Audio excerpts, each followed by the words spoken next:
What's up, guys, and welcome back to the podcast. I'm super excited for today's episode. It might be one of my favorite episodes that I've recorded in quite a while because today I'm not teaching like a framework or walking you through a protocol.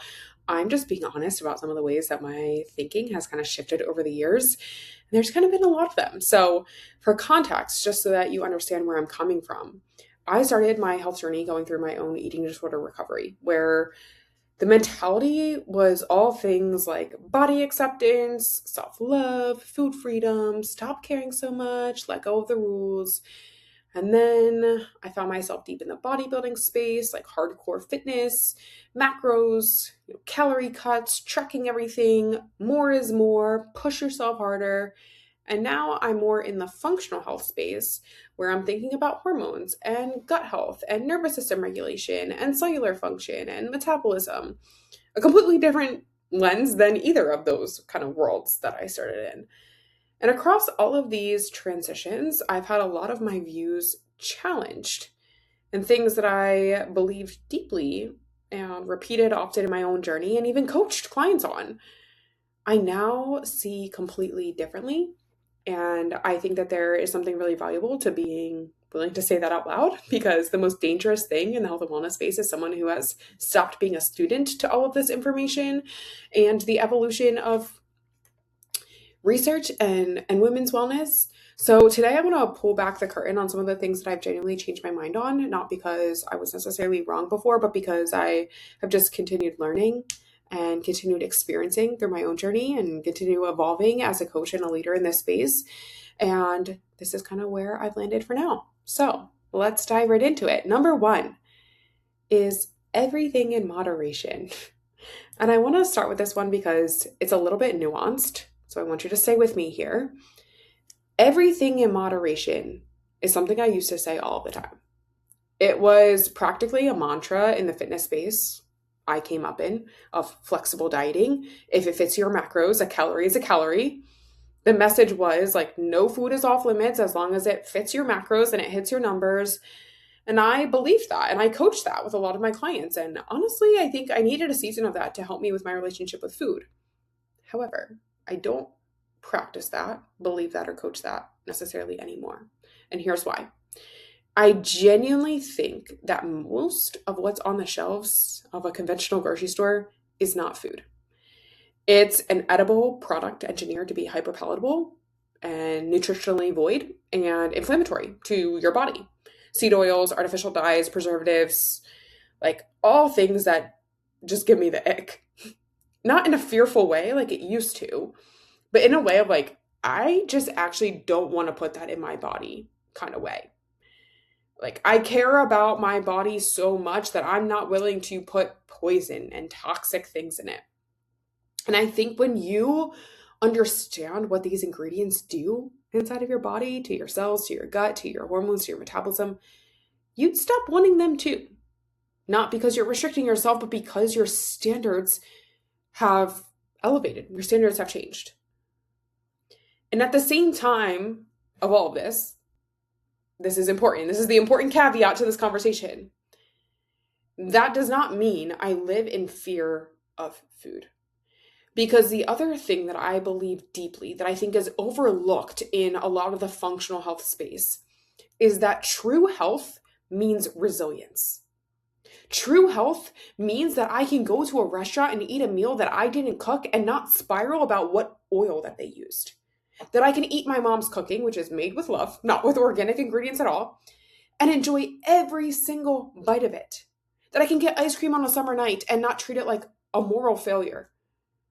Because being so afraid of every little ingredient that you can't just participate in normal life is not health. Let's be honest about that. That's just a different kind of disordered eating. So your body is resilient to toxins and artificial ingredients and things so long as it is healthy. And the majority of the time, you're not eating these things. And where I've kind of landed with all of this is everything in moderation. Yes, in the sense that I'm not rigid, I'm not fearful or controlled by food rules like I used to be.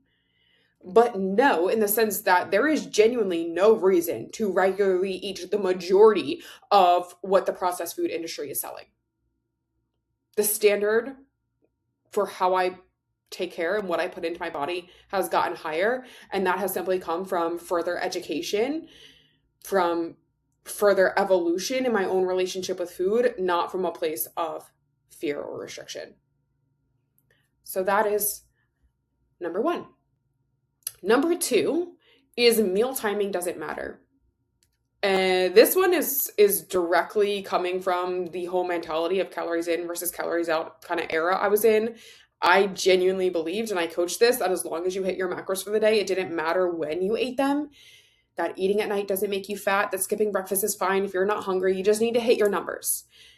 And look, from a pure body weight standpoint, there is some truth to that calorie math. But as we've talked about in other podcast episodes, body weight and metabolic health are not the same thing. And the more that I've learned about how women's physiology actually works, the more I realize how incomplete the calories in versus calories out view is.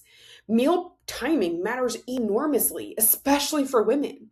Your cortisol rhythm, your insulin sensitivity, your blood sugar regulation, your thyroid function, even your gut health.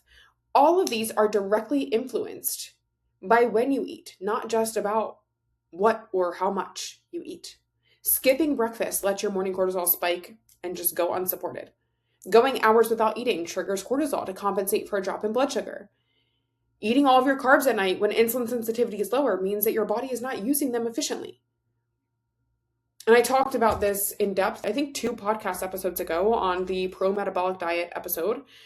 So if you haven't listened to that one, I highly recommend that you go back. But the short version is I changed my mind on this completely. Like, meal timing is not everything, but it is far from irrelevant when it comes to true health and body recomposition. For women specifically, getting this right is one of the most impactful and underrated levers that you can pull for balancing your hormones and reducing inflammation and starting to see more effortless body recomposition. So definitely changed my mind on that. Number 3 is that more lifting is always better. And this one makes me giggle a little. It took me a long time to actually accept that this was the truth. I came from a space where more was always more. More was always better. More volume, more frequency, more intensity. If you weren't sore, you weren't working hard enough. If you had energy left at the end of the workout, you didn't push hard enough. Rest days felt lazy. Deload weeks felt like giving up. And here's what I know now. That mentality produces diminishing returns at best and hormone destruction at worst. Your body does not change during a workout. It changes during the recovery from that workout. The workout is the stimulus, the signal on your muscle tissue and on your cells. Recovery is where the actual adaptation happens, where muscle is built, where hormones are restored, where your nervous system repairs, where inflammation is controlled. When you are training, again, before you have given your body the time to fully recover from your last session, you're not building on top of progress. You're interrupting your body's ability to make progress. So less training done at the right intensity with full recovery between sessions will always outperform more training done at a state of accumulated fatigue and inflammation. Like, always. The research on this is really clear, and my own experience, the experience of clients, confirms this over and over again. And here's honestly the other thing that my mind kind of changed on this category is that steps also beat gym sessions for overall health and even body recomposition. And I know that kind of sounds counterintuitive coming from someone in the fitness space, but non-exercise activity thermogenesis, the calories that your body burns through everyday movement that like isn't formal exercise, is one of the most powerful and consistent drivers to your metabolism. That a 45-minute walk does more for your hormones, for your cortisol, to your insulin sensitivity, to your lymphatic system, and your overall body composition than going and getting a second gym session in a depleted state. Like these days, if I had to choose between another lifting day or adding an extra 30-minute walk, I would choose the walk every single time. And there's a version of myself that wouldn't have said the same. So that is how my mind has kind of shifted. Beliefs have shifted. Number 3. Number 4 is that self-love is the solution. And this one is a little bit personal, like really personal. And I want to be kind of careful and honest here because I know this topic can be really sensitive. When I was in eating disorder recovery, the framework that I was handed was built around self-love and body acceptance and food freedom. And I want to be really clear. I'm like grateful for that framework and that season. And it got me out of like a pretty dangerous place with my health. And it gave me the permission to stop punishing myself with food and exercise in the way that I had been. It was like such a necessary learning curve for me.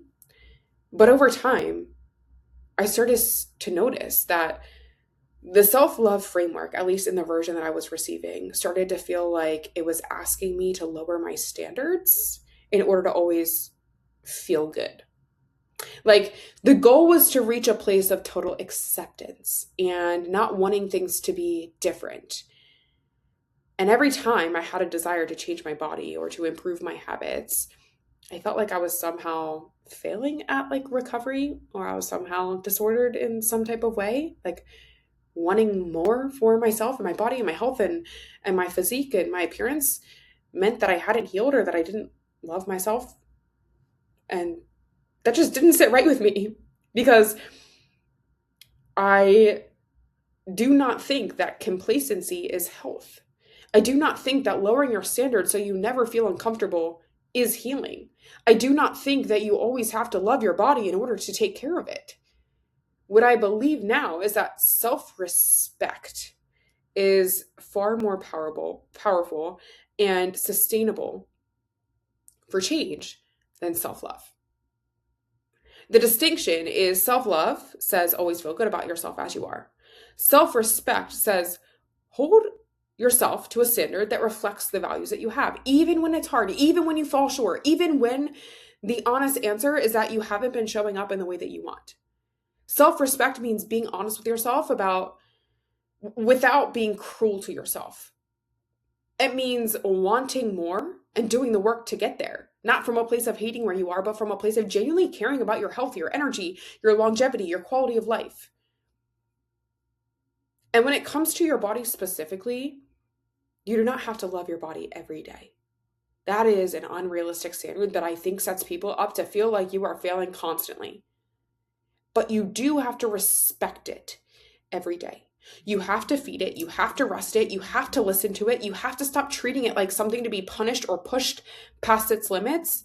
Not because it's perfect just the way it is, but because it's the only one you got. And frankly, that's not the way to achieve the results that you want. So that shift from self-love as the goal to self-respect as like the embodied practice every single day changed everything for me. And I think it's much more honest and actionable of a framework for women who want to change their health without swinging back into disordered patterns. So that is number 4. Number 5 is that metabolism is just calories burned. And I touched on this in a few podcasts ago, again, that pro-metabolic podcast. But I want to go deeper on it here because it's genuinely one of the biggest mindset shifts that I've had in my entire career. For years, I understood metabolism the way that most people do in the fitness industry as like just a number, as a mathematical equation, your total daily energy expenditure, the amount of calories that your body burns in a day, the thing that you manipulate by eating less and moving more. And that understanding isn't wrong exactly, but it's also very incomplete. And operating from that alone will eventually run your body into a wall. And that's exactly what happened to me when I burn out, and what happens to a lot of my clients who are constantly in the dieting, high stress cycle. What I believe now is that your metabolism is not just a number. Your metabolism is how your cells function, like efficiently or non-efficiently. It's the sum of all of the biochemical processes that happen in every single cell in your body. How well your mitochondria are producing energy, how efficiently your liver is processing hormones and metabolizing fat, how well your gut is absorbing nutrients, how responsive your cells are to your hormones, how effectively your body is managing inflammation. All of these processes are your metabolism. And none of it really shows up in a calorie calculation, right? This is why two women can eat the same diet and have completely different outcomes. This is why you can feel like you're doing everything right by the conventional fitness standards and still feel exhausted, puffy, hormonally wrecked, and just stuck. Because the issue is never just a mathematical equation. The issue is the underlying cellular environment, the gut, the liver, the hormones, the nervous system, that calories in versus calories out equation completely ignores. When I started understanding metabolism in this way, my entire approach to nutrition and coaching, body recomposition, shifted. The results I started to see in myself and in clients started to shift with it as well. So that's that's mindset shift number 5. Number 6 is that stress is a bad thing. This is, I think, the last one. Oh no, we have 7. So stress is a bad thing. This might be the most kind of nuanced reframe of everything I've kind of shared today. And honestly, one that required a really, really big identity shift for me personally. I used to think, when I started getting into the fitness space or really the functional health space, that stress is the enemy. Manage your stress, reduce your stress. Stress is making you fat. Stress is making you sick, making you age faster. And I coached that narrative, pretty hard for a while. And here's where I've kind of landed, is that unmanaged stress is the enemy. Chronic, unrelenting, never recovered from stress is absolutely destroying women's health. And I stand behind that completely. But stress itself is not all bad. Stress that is applied intentionally and that is fully recovered from, meaning you actually process the stress, you move through the stress, you regulate from the stress. Honestly, it's one of the most powerful catalysts for change that exists. Physically, in your body, mentally, even tangibly in your life, in the goals that you have. Just think about in the gym what progressive overload actually is. Progressive overload is stress on your body. You apply more stress, more demand than your body is currently adapted to, then you recover from that stressor, and your body comes back stronger than it was before. That entire mechanism of physical adaptation is kind of what happens in every area of your life when you add a little bit of stress, when you get a little bit outside of your comfort zone. If you just remove stress completely, you remove the stimulus for growth entirely. So think about this through a mental or emotional lens, the hard conversation you had that you were terrified to have, that broke open a new, depth in your relationship. The season of your life that asked more of you than you thought that you had, but you got through.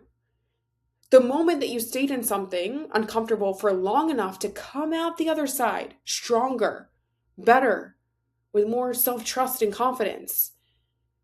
Those experiences built your character. They built your identity. They've given you evidence that you are capable of doing hard things.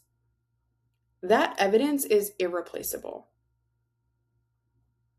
And so that's completely shifted my mindset around stress itself. And it also brings me to something I've kind of changed my mind on that is directly or indirectly kind of connected to this. And this is the idea that rest is lazy. I grew up in the fitness culture that glorified the grind, the no days off, the sleep when you're dead, that if you're not exhausted, you're not working hard enough. And I internalized that so deeply for a long time that rest made me feel guilty. Like I was falling behind. People who were getting results were ones who just never stopped. That belief was not just wrong, it was also the thing that was holding me back. And I can see it holding a lot of my clients back constantly. Rest is not the absence of progress, it's where progress happens. Your muscles are not built during your workouts, they're built while you sleep and recover. Your hormones are not restored during a training session, they're restored during recovery. Your nervous system doesn't regulate itself while you're pushing, it regulates when you finally stop. The stimulus or the stressor means nothing without the rest and the adaptation. That adaptation requires rest. Adaptation, aka growth of any kind. The most advanced thing that you can do for your body is actually learning how to recover well. Prioritizing 8 hours of sleep. Taking a rest day when your body is asking for one. Choosing a walk over a high intensity workout. This is not softness. This is having a true understanding of how your body works on a physiological level. And I think women are the most resistant to the idea, are the ones who need to hear this the most. Because the identity of I work hard, I push through, I don't stop feels like the reason for all your results. So rest feels like a threat to that identity. And it feels like if you slow down, everything that you have built up until now, all the progress that you've made up until now is going to fall apart. But here's the truth. Your results are not because you never rest. They are in spite of it. And imagine what becomes possible when you finally give your body the recovery that it's been asking for. What breaks people is not stress. It's stress without recovery. It's being in a constant state of output with no space to integrate, to rebuild, to grow. It's never letting hard things complete its cycle, always pushing to the next hard thing before you have time to reflect and recover from the last one. So I no longer tell clients to avoid stress. I no longer tell myself to be afraid of rest. You need to get really good at both, applying stress intentionally and recovering from it completely. With sleep, with stillness, with time in nature, with nourishing food, with connection to people who fill you up. These are not suggestions. They are part of the growth equation in every area of your life, not just in your physique. So that's number 6. And number 7 is the wellness industry is becoming the new diet culture. I have to talk about this because it's been on my mind a lot lately. And honestly, I've been caught up in this tornado, for lack of a better word. And I don't think it's something that gets called out enough, especially by people in the wellness space like myself. The wellness space has saved me in a lot of ways, learning about functional health, hormones, gut health, nervous system regulation. It's completely changed my life and my practice and my business and my clients and how I coach. And I'm genuinely grateful for it, but I'm also watching it morph into something that is concerning. And I think we need to be honest about that.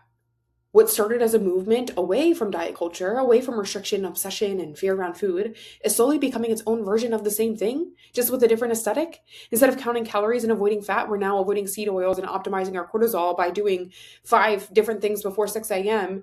and taking 17 supplements and fear scrolling through content about how everything in our environment is trying to kill us. The rules have changed. The anxiety has not. And I say that as someone who genuinely believes in a lot of what the functional health space teaches. Seed oils are inflammatory. Toxins in your environment do very much matter. Your cortisol rhythm is important. These things are real. But there is a version of engaging with this information that empowers you. And there's a version that gives your nervous system a new set of things to hyperfixate on and be afraid of. And I'm seeing a lot of the latter. True health is not a perfect morning routine. It's not a supplement stack. It's not being so dialed into your biohacking protocol that you cannot enjoy a meal without mentally auditing every ingredient. That is not wellness. That is just orthorexia with a better Instagram aesthetic.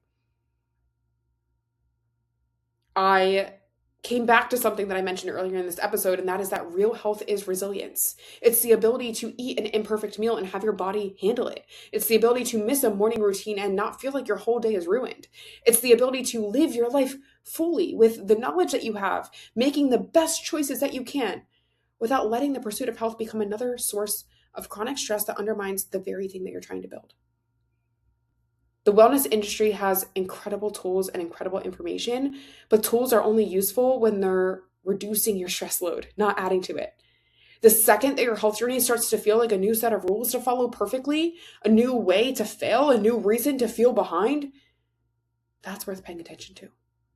Being a critical consumer in this space, taking what genuinely serves your health and your life and leaving what makes you feel more afraid, and never let the pursuit of optimal health cost you the enjoyment of your actual life.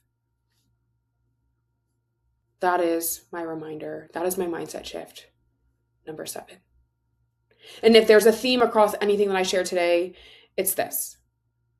Nuance is everything. Health is not black and white. The frameworks that serve you at one stage in your journey will not always be the ones that serve you in your next. And being willing to hold your beliefs loosely enough to let new information and new experiences reshape them, that's growth. That's not a lack of discipline. That's not inconsistency. That is growth. I'm not the same coach I was 5 years ago. I'm not the same person. And I think that's something to be proud of, not ashamed of. And if something I said today like resonated with you or challenged you, I would love to hear about it. Like send me a DM on Instagram. Like those conversations are genuinely my favorite part of this whole thing, everything that I do. And if you're in a place where you're ready to work with someone who's going to bring all of this, like the functional health lens, the mindset work, the metabolism first approach into a personalized plan for your specific body and your goals and your lifestyle, the link to apply to work with me one-on-one is down in the show notes below. Thank you guys so much for tuning into today's episode, and I will talk to you next week.